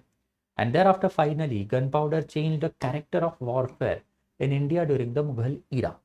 ऑब्वियसली हमने कितना इलेबोरेट लेवल पे इसके ऊपर फोकस रखा था, मैंने आपको बताया भी था कि एक क्वेश्चन अब मिलिट्री हिस्ट्री ऑफ इंडिया से आ रहा है। जैसे लास्ट ईयर जो उन्होंने मराठा मिलिट्री टैक्टिक्स के ऊपर पूछ के रखा था, तो गोरिल्ला वॉरफेयर वाली टैक्टिक्स आपको काफ़ी इलेबोरेटली हमेशा पता होने चाहिए। तो वैसे ही इन्होंने इस बार क्या किया, इस बार इन्होंने गन पाउडर के ऊपर पूछ लिया। एंड गन पाउडर की वजह से character of the warfare during the Mughal era जो किस तरीके से चेंज हुआ, ये आपको जो है बेसिकली डाटा ही उठा के देना चाहिए था, दैट्स इट। आपको और कोई चीज़ जो यहाँ पे इस्तेमाल करनी नहीं है। एंड हमारे पास कितने सारे ऐसे बैटल है जो गन पाउडर की वजह से इंडिजिनियस लोग हारे हुए, बट एटलीस्ट 3-4 बड़े एग्जाम्पल तो हम लोग दे ही सकते हैं ना। बैटल ऑफ पानीपत सिंपल है, जो फर्स्ट बैटल ऑफ पानीपत हुआ तो बाबर 20 कैनन्स लेके आया हुआ था, सिंपल है। देर आफ्टर फिर अगर हम लोग बात करते हैं तो नेक्स्ट इंपॉर्टेंट डाटा जो हमारे पास अवेलेबल है that is battle of Khanwa. Battle of Khanwa जिसमें महाराणा सांगा हारे, तो महाराणा सांगा हारे because of the large scale artillery division of the Babur, we can say that. वैसे फिर अल्टीमेटली तीसरा important warfare that you can basically talk about over here is basically battle of Panipat. And ये particular battle of Panipat जो है it is the third one. Third battle of Panipat में मराठा का एक काफ़ी बड़ा आर्टिलरी डिवीजन था। एंड मराठा का आर्टिलरी डिवीजन जिस तरीके से कैपिचुलेट हुआ, एंड उसके सामने अल्टीमेटली झाम्बुराग and after artillery division of, you can say that this one that is Ahmad Shah Abdali काम कर गया, that's Ahmad Shah Abdali one. And after fourth जो है ब्रिटिशर्स भूलोगे नहीं बिकॉज आपको पूरा मुगल ईरा पूछा है। तो do not confine yourself only to the great Mughal, come to the later Mughal also, that's why मैंने पानीपत का एक एग्जाम्पल यहाँ पे दिया। एंड पानीपत के बाद मैं सेकंड एग्जाम्पल जो यहाँ पे डालूंगा that particular example is basically this one that is battle of Seringapatam. Battle of Seringapatam जो है जो 1799 में हुआ, ये पर्टिकुलर बैटल में जिस तरीके से यू कैन से दैट कि एक हैवी आर्टिलरी असॉल्ट लगाया गया towards Tipu Sultan, Tipu ultimately capitulate. In fact ये टाइम पीरियड में टीपू के रॉकेट भी थे, तो रॉकेट का एग्जाम्पल भी आप यहाँ पे काफ़ी इलेबोरेट लेवल पे डाल सकते थे। तो ultimately did it change the character of the warfare in India? Then yes absolutely did change. And वो कैसे किया तो वही आपको बताना था। तो आपने 3-4 पॉइंटर ही बताए पहले उनको कि किस तरीके से गन पाउडर की वजह से बैटल फील्ड में इम्पैक्ट पड़ रहा है, एंड आफ्टर ये कैरेक्टर कैसे चेंज कर रहा है। तो सबसे पहले जो है आर्टिलरी बिकम इम्पॉर्टेंट। तो आर्टिलरी आपकी जो है काफ़ी ज़्यादा इलेबोरेट लेवल पे इंपॉर्टेंट बनती हुई आपको दिखाई देगी। सेकेंड इंपॉर्टेंट जो है कैवलरी फोर्सेस, एंड कैवलरी के साथ अल्टीमेटली एलिफेंटाइन फोर्सेस जो है दे बिकम ऑब्सोलीट। ये जो है ऑब्सोलीट बन गया, मतलब अब इसकी जो है कोई ज़रूरत नहीं पड़ेगी। धीरे धीरे आपके पास बस इन्फेंट्री है एंड इन्फेंट्री के साथ आर्टिलरी है, तो इन्फेंट्री एंड आर्टिलरी के ऊपर अब मैक्सिमम फोकस जो आपको बढ़ता हुआ दिखाई देगा। कंसिक्वेंटली इंडिया में अब गोरिल्ला वॉरफेयर भी बढ़ते हुए दिखाई देंगे। गोरिल्ला वॉरफेयर हर एक हिंदू बंदा आप करता हुआ आपको दिखाई देगा। One of the earliest example of the guerrilla warfare was Maharana Pratap, and thereafter obviously the master of the guerrilla warfare that is Chhatrapati Shivaji Maharaj. तो गोरिल्ला वॉरफेयर आपको अब इंडिया में जो आते हुए दिखाई देंगे। एंड thereafter फिर ultimately new tactics of the warfare become more important rather than bravery. जब बेसिकली आप मल्टी युद्ध कर रहे थे, बाहुबल का इस्तेमाल कर रहे थे, तो at that period of the time bravery काम में थी, बट अब tactics is important. And tactics में हमारे पास बात करने के लिए कितनी सारी टैक्टिक्स है ना, रूमी है हमारे पास, या फिर यू कैन टॉक अबाउट टुलगुम, या फिर even you can basically talk about you can say that Cornwallis charge. तो हमने सारी चीज़ें मैंने आपको काफ़ी इलेबोरेट लेवल पे लेक्चर्स में बता के रखी थी, और मैंने आपको बहुत इलेबोरेट लेवल पे हमेशा ही स्ट्रेस करके बताया था कि मीडिएवल इंडिया में मिलिट्री हिस्ट्री को भूलना नहीं है। Military history is something that is one of the essential component of the right wing ideology. Right now right wing ideology India के ऊपर हावी है, तो राइट विंग आइडियोलॉजी के हिसाब से एक आध क्वेश्चन जो है ये बेसिकली गन पाउडर या फिर मिलिट्री टेक्नोलॉजी इसके ऊपर आना ही आना था। तो मुगल ईरा मतलब स्टार्टिंग फ्रॉम 1526 से लेके 1857 सारा ही कवर अप कर लो, एंड इसके ऊपर जो आपके पास आसानी से जो 9-10 पॉइंटर जो आ ही जाएंगे। Next one, question number 6A, discuss the feature of Todarmal's revenue system. Dahsala is Todarmal's revenue system, जिसको जब्ती हर साल भी बोला जाता है, and thereafter its effectiveness in standardize land revenue assessment in India. तो टोडरमल की दहसला एंड तोडरमल के दहसला के अल्टीमेटली इम्पैक्ट, आपको इसी के ऊपर जो फोकस करना था। तो टोडरमल के दहसला के ऊपर के पॉइंटर्स हमको पता है, काफ़ी इजी लेवल का क्वेश्चन है ये। हमको पता है कि इसने जो पहले लैंड कैटेगराइजेशन पोलास, पौरवती, छज्जर, बंजर किस तरीके से किया, देर आफ्टर इसमें एवरेज कैसे निकाले over a period of the last 10 year, and there after ये सारी सिस्टम एक्सप्लेन करने के बाद आपको उसके इम्पैक्ट लिखना है। ऑब्वियसली 15 पॉइंटर्स आसानी से इसके बन जाएंगे, एंड कैसे बनाने हैं वो मैं आपको जो है कल इलेबोरेटली बताऊंगा, we don't worry about that. Next one is question number 6B, Barani's Fatwa-e-Jahandari was not a proper account of the Delhi Sultanate, rather a lament. It was a lament, obviously, because Fatwa-e-Jahandari मतलब दुनियादारी का rule, and ये दुनियादारी का rule according to बरानी किसके ऊपर होना चाहिए, शरिया के ऊपर होना चाहिए। बट फिर entire book is basically a critical assessment of the policies of the earlier sultan, starting from Qutbuddin Aibak से लेके रफली मोहम्मद शाह रंगीला का पूरा रेन एंड फिरोज शाह तुगलक, मोहम्मद शाह रंगीला नहीं sorry Muhammad bin Tughlaq, and after फिर फिरोज शाह तुगलक का जो अर्ली रेन है, पहले 8-10 साल का रेन FST का फिरोज शाह तुगलक का, वहां तक आपको जो है गाड़ी खींचनी है। And it was indeed a lament ना, आपको क्रिटिक बताना है। It was a proper account and after it was a lament also. तो was it a proper account, then yes it was a proper account. No it was not a proper account, दोनों के pointers हमारे पास available है। And after it was a lament, then yes it was a lament also. तो आपने हर जगह पे सुल्तानों को जो है क्रिटिसाइज करके रखा हुआ है जहाँ जहाँ पे वो शरिया फॉलो नहीं कर रहे हैं। जैसे फॉर एग्जाम्पल अलाउद्दीन खिलजी को आप प्रेज कर रहे हो बिकॉज उसके agrarian reform and market reform की वजह से हिंदू हाउस होल्ड बर्बाद हो रहे हैं। But at the same period of the time आपने क्या किया, आपने जो बेसिकली मोहम्मद बिन तुगलक की ब्यूरोक्रेसी को क्रिटिसाइज किया बिकॉज वो मेरिटोक्रेसी प्रमोट कर रहा था। तो ये लेमेंट है, एंड लेमेंट के साथ साथ अल्टीमेटली आपने उसमें हिस्टोरिकल अकाउंट डाल के रखा है। तो कई जगह पे यस हिस्टोरिकल अकाउंट है, बट फिर बहुत जगह पे हिस्टोरिकल अकाउंट हमको नहीं भी दिखाई देता है। एंड देयर आफ्टर फिर नेक्स्ट वन जो है that is question number 6C, development of Hindi literature under Mughal patronage and how did bhakti and Sufi movement influence it.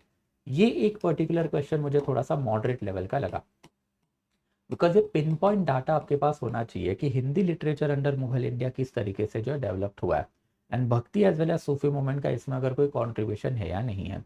ये सारा डाटा का खेल है, data is something that I will give you ample in tomorrow's lecture, not today. Next question is question number 7A। Question number 7A की अगर हम लोग बात करते हैं तो Portuguese maritime power disrupted the character of the trade in Indian Ocean in the 16th century, then yes absolutely. क्यों नहीं करेंगे, बिकॉज उनका कारताज सिस्टम था, एंड कारताज सिस्टम के साथ साथ उन्होंने अपना आर्माडा मतलब काफिला भी तो लगा के रखा हुआ था।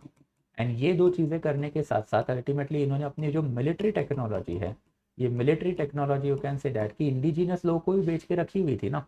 दे have basically sold their military technology initial time period to the Vijayanagara empire, over a period of the time to Bahmanid Empire, and over a period of the time you can say to Chhatrapati Shivaji Maharaj, that is Maratha Empire.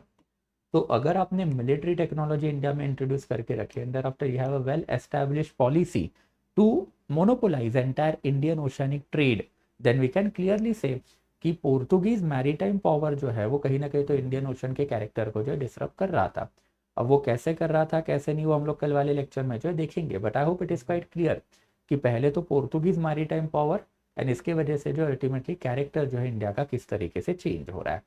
Thereafter, next one, Akbar's Rajput policy was shaped by the considerations of the factional politics in the Mughal court. तो Mughal court का जो फैक्शनल politics है उसी की वजह से अकबर की Rajput policy बनी।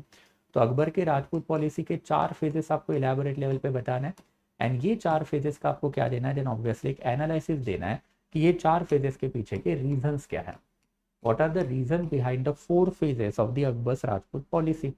तो अगर आपके पास अकबर की राजपूत पॉलिसी पता है, उसके रीजन पता है, तो बस इसमें एक हिडन डायमेंशन ऐड करोगे, दैट इज इम्पैक्ट। इम्पैक्ट के 4-5 पॉइंटर अगर आप ऐड करोगे, रीजंस के 4-5 पॉइंटर ऐड करोगे, एंड 4 फेजेस आपके पास अवेलेबल है, तो टोटल रफली 12 से 13 pointers you will be having. 15 marker के लिए 12-13 pointers are more than sufficient, we can say that. And thereafter फिर evaluate the impact of the Mughal revenue administration on agrarian structure of the northern India. To what extent did it bring continuity and changes in the rural socio-economical fabric? Again काफ़ी easy question है, Mughal revenue administration के ऊपर जो बात करके रखी है। तो आपको दीवान वजीर पता होना चाहिए, दीवान वजीर के अंडर के जो डिविजन है आपको वो भी पता होनी चाहिए। मतलब फॉर एग्जाम्पल आपके पास खाली सा लैंड इज देयर, खाली सा लैंड के साथ आपके पास नॉन खाली सा land is there, thereafter फिर अल्टीमेटली वजीर के नीचे जो आपके पास जो है कौन अवेलेबल है, तो दीवान अवेलेबल है प्रोविंशियल लेवल पे। दीवान के नीचे अल्टीमेटली कौन अवेलेबल है, तो अमल या फिर अमल गुजार लेवल की अथॉरिटी जो अवेलेबल है। एंड देयर आफ्टर इनके नीचे जो है फिर चौधरीज, एंड चौधरीज के नीचे अल्टीमेटली फिर विलेज हेडमैन। तो आपको बस रेवेन्यू एडमिनिस्ट्रेशन पता होना चाहिए। रेवेन्यू एडमिनिस्ट्रेशन के साथ जो अल्टीमेटली आप एक और चीज़ यहाँ पे ऐड करोगे, that is revenue policies. And revenue policies में अल्टीमेटली आपके पास जो है सबसे पहले तो एक क्रॉप शेयरिंग मेथड अवेलेबल है, तो अलग अलग लेवल की क्रॉप शेयरिंग्स आपके पास अवेलेबल है। एंड देयर आफ्टर जो है प्रॉपर रेवेन्यू पॉलिसी आपके पास अवेलेबल है, दैट इज दहसला। दहसला तो over a period of the time मुगलों ने हमेशा कंटिन्यू रख के रखी है। तो आपके पास जो है 5 to 6 पॉइंटर यहाँ पे हो जाएंगे, 3 से 4 पॉइंटर यहाँ पे हो जाएंगे। एंड देयर आफ्टर इसका इम्पैक्ट बताना है। इम्पैक्ट जो है basically positive as well as negative दोनों बताना है। तो पॉजिटिव एंड निगेटिव बताओगे तो ऑब्वियसली सोशो इकोनॉमिकल फैब्रिक जो है उसके ऊपर क्या अच्छी चीज़ें बनी, कंटिन्यूटी बनी, क्या बुरी चीज़ें बनी, डिसकंटिन्यूटी आई। ये दो चीज़ें जो आपको यहाँ पे काफ़ी अच्छे तरीके से फिर एक्सप्लेन बेसिकली करनी थी। And that brings me to the last important question, that is question number 8A.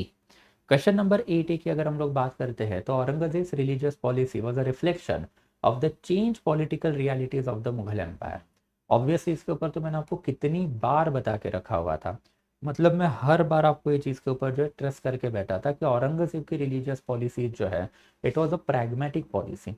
And ये प्रैग्मेटिक पॉलिसी क्यों है, because of the political problem that were created by the earlier two emperor Jahangir and thereafter Shahjahan. ये दोनों ने अपनी जिस तरीके से रिलीजियस पॉलिसीज हैंडल की, it had virtually bankrupted entire Mughal empire. And यही बैंकरप्सी को रोकने के लिए अल्टीमेटली औरंगजेब ने अपनी रिलीजियस पॉलिसी को जो फ्रेम किया था। हमने इनफैक्ट कंपैरिजन भी कैरी आउट किए हुए थे, राइट, कि 1657 के पहले का औरंगजेब कैसा था, 1657 के बाद का औरंगजेब कैसा था। एंड आपको वही दो चीज़ें तो यहाँ पे लिखनी है कि अल्टीमेटली 1657 के पहले औरंगजेब जो उसकी पॉलिसीज क्या रही है, 1657 के बाद उसकी पॉलिसीज क्या रही है, एंड आफ्टर फिर इसके पीछे के जो है रीजंस क्या है। एंड रीजन में जो आपको हमेशा याद रखना है कि political realities of the Mughal empire जो है वो हमेशा इंपॉर्टेंट रही। Thereafter next one जो है define the rise of the distinctive provincial architectural style under the Mughal Empire in the light of the structural diversity and cultural interaction and nature of the provincial power dynamics। ज़्यादा ध्यान नहीं लगाना है, बस provincial architecture आपको पता होना चाहिए मुगल के अंदर। तो राजपूताना आर्किटेक्चर क्या है, thereafter फिर आपके पास बंगाल आर्किटेक्चर अवेलेबल है, मराठा आर्किटेक्चर भी आपके पास जो अवेलेबल है, एंड आफ्टर फिर हैदराबाद का आर्किटेक्चर जो वो भी आपके पास अवेलेबल है। एंड ये पर्टिकुलर प्रोविंशियल आर्किटेक्चर जो है इसमें अल्टीमेटली क्या क्या डाइवर्सिटी आपको दिखाई देते हैं, कल्चरल इंटरेक्शन आपको दिखाई देता है। एंड आफ्टर ये पर्टिकुलर चीज़ों में आपको जो है nature of the provincial power dynamics किस तरीके से दिखाई देता है। जैसे फॉर एग्जाम्पल मराठास की अगर हम लोग बात करें तो इनका आर्किटेक्चर हमेशा ऑस्टियर होता है। क्यों, because internal conflict of the Marathas were quite expensive ना। इंटरनल कॉन्फ्लिक्ट में आपने इतना ज़्यादा पैसा बहा दिया कि अपने आर्किटेक्चर पर पैसा लगाने के लिए आपके पास कोई बेसिकली यही नहीं है, चांस ही नहीं है। वैसे अगर हैदराबाद के आर्किटेक्चर की अगर आप बात करोगे तो it is obviously profusely decorated architecture. And why it is profusely decorated architecture, because internal challenges as such Hyderabad के पास जो इनिशियल टाइम पीरियड में नहीं थे।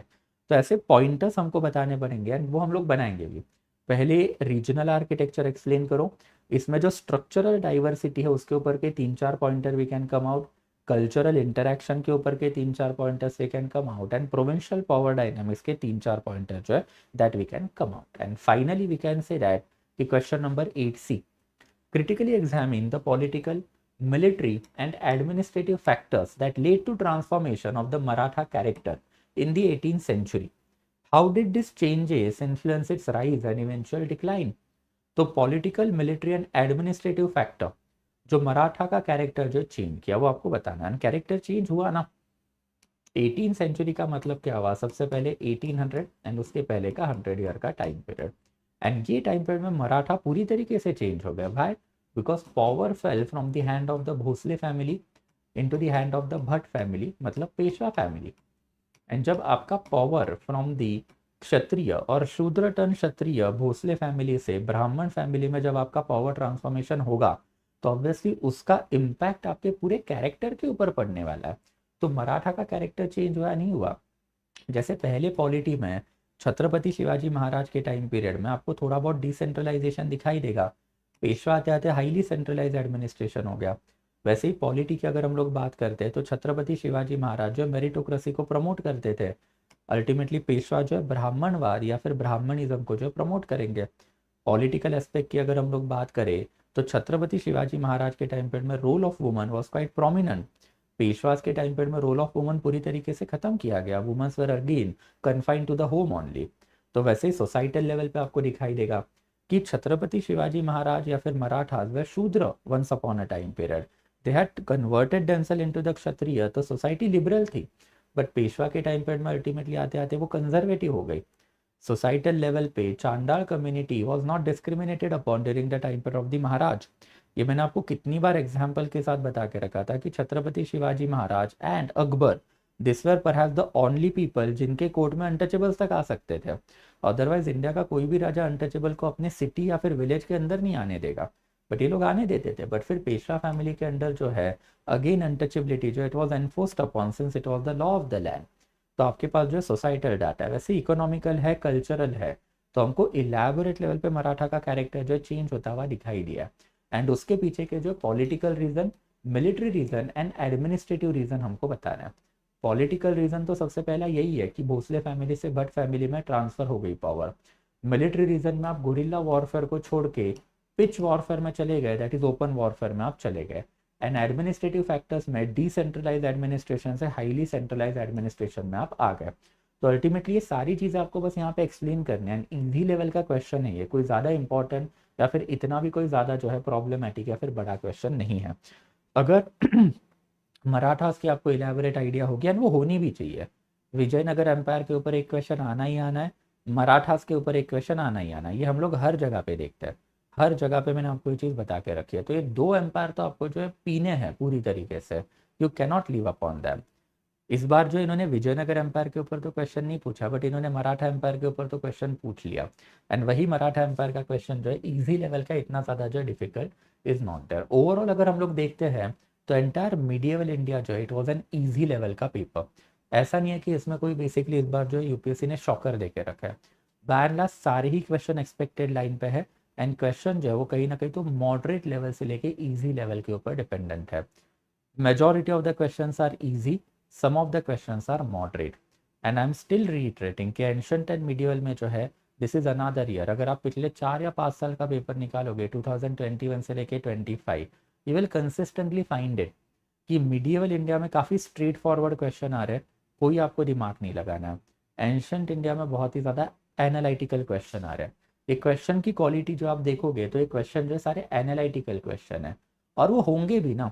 हमारे पास एंशंट इंडिया में ज़्यादा डाटा अवेलेबल नहीं होता है, तो यूपीएससी के ऊपर भी वो कहीं ना कहीं तो कंस्टेंट आने हैं। 15 मार्कर एंड 20 मार्कर के जब आप सवाल पूछोगे इतना डाटा लाए कहाँ से? मीडियल में तो अवेलेबल हो जाता है। एंड दैट्स द एंशंट का पेपर जो थोड़ा सा एनालिटिकल ही है। But by and large as I told you कि पेपर जो it was on the expected line.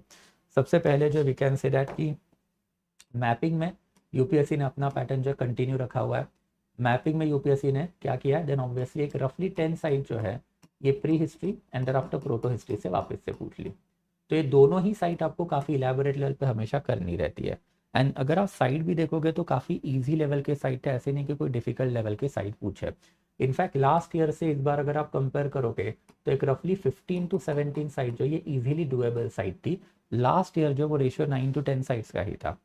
वैसे अगर हम लोग क्वेश्चन नंबर 2 से लेके क्वेश्चन नंबर 3 देखते हैं, देन ये हमेशा UPSC moderate to difficult level का ही डाल रहा है। पिछले 3 साल से कंटिन्यूसली ये पर्टिकुलर क्वेश्चन जो मॉडरेट से डिफिकल्ट लेवल की आ रहा है। एंड यही 2 पर्टिकुलर क्वेश्चन एंड इनके अंदर के 3 सब क्वेश्चन, क्वेश्चन नंबर 2 के अंदर 3 है, क्वेश्चन नंबर 3 के अंदर 3 है। तो ये जो डिफिकल्ट लेवल के जो क्वेश्चन है वो एंशंट से ही आ रहे हैं। तो एंशंट अगर आपने कर लिया तो भी इसकी कोई गारंटी वारंटी नहीं है कि you will be able to handle this question. Usually अगर आपने मेरा कंटेंट पढ़ा है क्रक्स एंड आफ्टर अगर आपने मेरे लेक्चर देखे, सिर्फ क्रक्स पढ़ के भी काम नहीं होने वाला। You need to be attentive in the lecture to handle this particular question. अगर आपने नॉर्मल रेफरेंस बुक उठाए तो नॉर्मल रेफरेंस बुक से तो ये पर्टिकुलर क्वेश्चन हैंडल होने ही नहीं है। आप उसके लिए फिर वीडी महाजन पढ़ो, रोमिला थापर पढ़ो या फिर उपिंदर सिंह पढ़ो, it will be always a task. That is one of the important reason कि एंशंट इंडिया के पेपर में हमेशा बच्चा फंबल कर जाता है। जहाँ जहाँ पे एंशंट की बात आती है वहाँ वहाँ पे बच्चा जो कहीं ना कहीं तो फंबल करेगा ही करेगा, because you are having sources. Sources के ऊपर आपने एक हाथ दूसरा तीसरा इंटरप्रिटेशन कर लिया, बट वो कंसेप्चुअल अंडरस्टैंडिंग ही नहीं है। Political, social, economical and cultural evolution ही अगर आपको नहीं पता है तो obviously how are you going to handle those particular question. Question number 4 की अगर बात करें तो as on the expected line ever since 2021 consistently UPSC ने क्वेश्चन नंबर 4 जो है अर्ली मिडिएवल पीरियड से पूछा हुआ है। ये अर्ली मिडिएवल पीरियड से सवाल पूछने के पीछे का रीजन क्या है, ये भी हम लोग जो है लेक्चर में काफी इलैबोरेटली देख सकते हैं। एंशंट इंडिया खत्म कब होता है? हिस्टोरियंस आर डिवाइडेड ना। एंशंट इंडिया का खात्मा 700 ईडी में होता है, ये मार्क्सिस्ट वर्जन है। एंड यूपीएससी आज के टाइम पर में थोड़ा सा मार्क्सिज्म से डिविएट होके कहाँ पे आ रहा है, देन ऑब्वियसली यूपीएससी जो नेशनलिज्म की तरफ आ रहा है। एंड नेशनलिस्ट वर्जन क्या है हिस्टोरियोग्राफी में, then obviously ancient India 1200 AD में जो है खत्म हो रहा है। अब इसमें फर्दर प्रॉब्लम क्या है कि academically we still consider Marxist version, but फिर यूपीएससी का पेपर डिजाइन करने वाले सेक्रेटरी लेवल के आईएएस ऑफिसर या फिर chairperson and member they are government appointee, and if they are government appointee then obviously उनमें थोड़ा सा नेशनलिस्टिक वर्जन जो है चलेगा। ये भी एक one of the important reason है कि जो राइट विंग हिस्टोरियोग्राफी या फिर राइट विंग का जो होल्ड यूपीएससी के ऊपर है, इसी के वजह से अल्टीमेटली जो आपको एंशंट इतना ज़्यादा डिफिकल्ट दिखाई देगा, बिकॉज ये क्वेश्चन सेट करने वाले जो लोग हैं they are right winger, and if they are right winger they have profuse knowledge of the ancient India, and they are expecting कि आपको भी वही लेवल का नॉलेज जो होना चाहिए। And that is the important reason कि बार बार ancient India is coming at a difficult level. ऐसा नहीं कि आप ये हैंडल नहीं कर पाओगे, बट इसको हैंडल करना मतलब आपको काफ़ी इलेबोरेट लेवल का नॉलेज लगेगा। एंड ये इलेबोरेट लेवल का knowledge as I told you कि इधर basically crux lecture, but ideally दोनों का कॉम्बिनेशन। नेक्स्ट वन जो है that is question number 5। Question number 5 तो इस बार I guess one of the easiest level का ही क्वेश्चन रहा है। अगर हम लोग क्वेश्चन नंबर 5 की बातें करते हैं तो क्वेश्चन नंबर 5 में सारी ही थीम जो रिपीटेटिव है। सारी theme repetitive in the sense that कि मेन एक लिटरेचर के ऊपर यहाँ पे एक क्वेश्चन आना ही आना है, यहाँ पे एक सुल्तान के ऊपर जो है क्वेश्चन आना ही आना है, यहाँ पे एक बेसिकली मुगल्स के ऊपर का क्वेश्चन आना ही आना है, एंड यहाँ पर आफ्टर यहाँ पे एक रीजनल लेवल का क्वेश्चन जो आना ही आना है। तो ये यूजुअल थीम्स होती है, एंड यही यूजुअल थीम के ऊपर जो है इन्होंने वापस से जो एक बार जो है सवाल पूछे हुए हैं।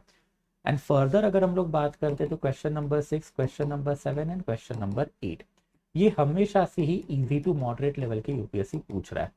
And easy to moderate level के क्वेश्चन आपको जो है यहाँ पे अगेन दिखाई देंगे। कुछ रिपीटेटिव थीम यूपीएससी ने वापस से डाल के रखी है, जैसे सुल्तान एंड सुल्तान की पॉलिसी। वैसे फिर अल्टीमेटली बादशाह दैट इज मुगल एंड वो पर्टिकुलर बादशाह की जो है पॉलिसी। फर्दर एक क्वेश्चन जो एडमिनिस्ट्रेशन के ऊपर आना ही आना है, एक क्वेश्चन जो सोसाइटी के ऊपर आना ही आना है, एंड एक क्वेश्चन जो इकोनॉमी के ऊपर आना ही आना है। सल्तनत and after Mughal that is something that they have asked. The glaring omission was Vijayanagara empire, but to compensate it Maratha empire के ऊपर अगेन आपने एक सवाल 20 मार्कर का जो पूछ के ही रखा है। रीजनल किंगडम तो आपको हमेशा करने ही पड़ेंगे। रीजनल किंगडम में भी अगेन सरप्राइज ये था कि यूजुअली रीजनल किंगडम जो है सल्तनत के टाइम पीरियड के ऊपर यूपीएससी यूजुअली फोकस करता है, बट इस बार इन्होंने मुगल्स के रीजनल किंगडम के ऊपर जो है सवाल पूछे हुए हैं। बट सारे ही क्वेश्चन जो है सेम पैटर्न के ऊपर ही है ना बाय एंड लार्ज। अगर आप ये 3 क्वेश्चन देखोगे तो वही घिसे पीटे क्वेश्चन जो यूपीएससी बार बार पूछ रहा है। And that's why to sum it up अगर हम लोग देखते हैं तो एंशियंट जो है it was towards the more difficult side, थोड़ा सा डिफिकल्ट लेवल का है, बट एंशियंट को मॉडरेट बनाने का काम मैप कर रहा है, बिकॉज मैपिंग इस बार इन्होंने काफ़ी अच्छे खासे लेवल पे इजी डाल के रखी थी। बट अगर हम लोग मीडिएवल की बातें करें तो मीडिएवल जो है बेसिकली इजी क्वेश्चन है। मतलब आई डोंट थिंक सो ऊपर ऊपर से देख के भी अगर आप मीडिएवल देखोगे तो मीडिएवल का हर एक क्वेश्चन आपने कहीं ना कहीं तो सुना है। अगर आपका हिस्ट्री ऑप्शनल है एंड अगर आपने प्रोइड सुने नहीं है देन थोड़ी सी गड़बड़ है ना, कि provincial languages, Alauddin Khilji, thereafter फिर कारखाना, thereafter Sikhism, thereafter फिर gunpowder, thereafter next जो है तोडरमल, देर आफ्टर फिर फतवाए जहानदरी, हिंदी लिटरेचर। वैसे फिर नेक्स्ट जो है ultimately Portuguese, there after Akbar की राजपूत पॉलिसी, देर आफ्टर फिर revenue administration of the Mughal, there after फिर नेक्स्ट जो औरंगजेब की religious policy, thereafter ultimately provincial architecture, and thereafter Marathas from Bhosle family to the Peshwa family. ये एक सवाल आपने मतलब थोड़ा बहुत भी अगर मीडियल पढ़ के रखा है ना, सारे सुने हुए हैं। एंशियंट में थोड़ा सा डिफिकल्टी जाएगा आपको, बिकॉज एंशियंट में पहले तो इंटरप्रिटेशन करना डिफिकल्ट है। अब ये major stages in the literature लाओगे कहाँ से, बहुत ही डिफिकल्ट जाएगा। वैसे फिर ultimately rivalry between Chalukyas and after Pallavas तो हम लोग कर लेंगे, बट उसके reason and impact, that is the knowledge, that is the study. वैसे यहाँ पे भी अगर आप देखोगे तो ये तो भाई इंटरप्रिटेशन ही कितना डिफिकल्ट था, जो अभी मैंने आपको बताया कि social mobility shaped by the complex interplay of the caste hierarchy, religious legitimation, economical transformation and political patronage. And further उन्होंने पूछा है कि critically assess how this factor collectively reconfigured the structure of the early medieval India. And thereafter फिर ultimately ये वाले question भी कोई easy नहीं है कि अगर हम लोग बात करते तो सेंट्रल एशिया वाला क्वेश्चन तो फिर भी ठीक था, बट फिर मौर्यंस का आर्ट एंड कल्चर का डिफ्यूजन, या फिर यू कैन से दैट कि this one that is basically later Vedic period, early Vedic period, उसमें रिपब्लिक एंड रिपब्लिक के ऊपर का एक क्वेश्चन। एंड अगर उसके ऊपर भी अगर आप जाओगे तो क्वेश्चन नंबर 2 चैल्कोलिथिक यूजुअली बच्चा पढ़ता ही नहीं है, बट इस बार आ गया क्वेश्चन हड़प्पा के ऊपर, एंड वो भी थोड़ा सा ट्रिकी क्वेश्चन कि they were not an artistic people. Art and culture है बट उसका रीजन आर्टिस्टिक नहीं था, उसका रीजन कुछ और था, इकोनॉमिकल था। तो आपको दोनों चीज़ें पता होनी चाहिए। एंड आफ्टर फिर ultimately Jainism and after Buddhism. ये पर्टिकुलर क्वेश्चन तो मैंने बहुत जगह पे देखा है कि कोई भी बच्चा हैंडल नहीं कर पाएगा। यूजुअली ये क्वेश्चन या फिर ये एस्पेक्ट में बहुत ज़्यादा जो लेक्चर में भी हाईलाइट करता हूँ कि majority of the people who are basically doing history, they come with a hope कि यहाँ पे थोड़ा सा ग्लोरिफिकेशन एंड फकर होगा, बट यहाँ पे रिलीजन का क्रिटिसिज्म होता है। एंशिएंट इंडिया में तो सबसे ज़्यादा क्रिटिसिज्म हिंदू रिलीजन का ही होगा ना। तो यूपीएससी ने पर्टिकुलर क्रिटिसिज्म उसी पॉइंट में पूछा था कि you shawl be knowing the negatives of the Hindu religion. बच्चा लिख ही नहीं पाता ये चीज़ है, तो ये बहुत ही डिफिकल्ट होता है वो बच्चे के लिए जो राइट विंगर है या फिर जिसकी आइडियोलॉजी थोड़ी सी रिलीजन को ग्लोरीफाई करने वाली है, to handle this particular question. Even यहाँ पे भी अगर आप देखोगे कि दिस पर्टिकुलर क्वेश्चन, हाँ, कि सोशल मोबिलिटी, एंड ये सोशल मोबिलिटी किसके वजह से हुई है, तो ये भी एक बेसिकली रिलीजन का क्रिटिसिज्म है। तो ये रिलीजन का क्रिटिसिज्म जब तक आप नहीं करोगे तब तक एंशिएंट डिफिकल्ट जाएगा। एंड यूजुअली रिलीजन का क्रिटिसिज्म किसी को अच्छा नहीं लगता है, एंड वो क्रिटिसिज्म अगर आप नहीं कर पा रहे हो तो ना क्वेश्चन 4 को हाथ डाल पाओगे ना क्वेश्चन 2 को हाथ डाल पाओगे, कंसिक्वेंटली क्वेश्चन 3। बट क्वेश्चन 3 भी कितना ज़्यादा डिफिकल्ट है, that is something that we have seen. And that's I am saying कि थोड़ा सा मॉडरेट टू डिफिकल्ट लेवल का है एंशिएंट। एंड इसको मैं मॉडरेट बोल ही इसलिए रहा हूँ बिकॉज मैप की वजह से। अगर ये मैप भी इन्होंने डिफिकल्ट डाल दिए होते, एंड अगर आप वो कैटेगरी ऑफ द बच्चों में से कि मैं एंशिएंट करके जाऊँगा एंड एंशिएंट अटेम्प्ट करूँगा, देन ये पेपर थोड़ा सा आपके लिए जो डिफिकल्ट ही जाता। तो I hope it is quite clear कि इसके एनालिसिस में ancient and after medial and ancient and medial का मैंने आपको कैटेगराइजेशन करके रखा है। That would be the first impression. अब यहाँ तक अगर कोई डाउट है दोस्तों, then you will ask it to me, otherwise I will be stopping the session for now. Okay, इसका एक detail analysis as I told I will be taking tomorrow. कल जो है इवनिंग को मैं बेसिकली पर्टिकुलर पेपर का एक detail analysis with model answer and all वो आपके लिए लेके आऊँगा। आई hope it is quite clear. Okay, clear, simple है। भाई अशोका के टाइम पीरियड में हीनयाना एंड महायाना आया कहाँ से? मतलब ये तो एकदम ही बेतु का सवाल हो गया ना। Everybody knows that Hinayana and thereafter फिर महायाना बुद्धिज्म, ये दोनों वर्जन ऑफ द बुद्धिज्म आए कहाँ से? तो ये दोनों वर्जन ऑफ द बुद्धिज्म जो है फोर्थ बुद्धिस्ट काउंसिल से है। तो जो फोर्थ बुद्धिस्ट काउंसिल हुई, ये पर्टिकुलर बुद्धिस्ट काउंसिल का जो अर्लियर डेट था, ये पर्टिकुलर डेट 78 AD का है, but now this date has been refuted. And fourth Buddhist council का एक रफ डेट जो आज के टाइम पीरियड में दिया जाता है, दैट इज 140 से लेके 150 AD के बीच में। तो यहाँ पे आए ये वर्जन। अशोका बहुत पहले ही चला गया ना। अशोका का टाइम पीरियड क्या है? तो अशोका का टाइम पीरियड जो है इट इज रफली 269 से लेके 232 BC तक का है। He was the raining king during this particular time period. And Ashoka की अगर हम लोग बात करें तो which form of the Buddhism he had converted himself into, तो अशोका ने अपने आप को जो है महासंघिका में कन्वर्ट किया हुआ था। तो Mahasanghika form of the Buddhism, and after Mahasanghika को काउंटर करने के लिए स्थविरावदीन्स वेयर देयर। ये महासंघिका एंड स्थविरावदीन वाले जो पर्टिकुलर सेक्ट है, this particular sect where there during the time period of the Ashoka. जो सेकेंड बुद्धिस्ट काउंसिल हुई, ये सेकेंड बुद्धिस्ट काउंसिल में आपको दिखाई देगा that was basically somewhere around 383 BC। तो ये पर्टिकुलर दो सेक्ट अशोका के टाइम पीरियड में थे। अशोका के मरने के ऑलमोस्ट 200-300 सालों बाद ये हीनयान महायान वाला पंगा आया। आई hope it is quite clear. Okay, anything guys apart from that, अगर और कोई भी डाउट रहेगा तो you will let me know, otherwise I'll be stopping the session for now. Okay, so anything till here so far? Hmm.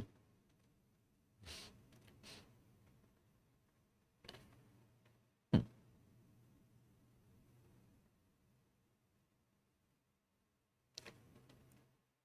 Hmm.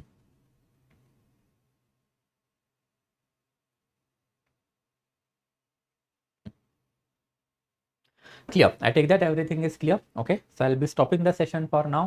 इसको जो है कल फिर आगे बढ़ाएंगे and we will be having an elaborate discussion on this entire paper tomorrow. Okay, so thank you so much.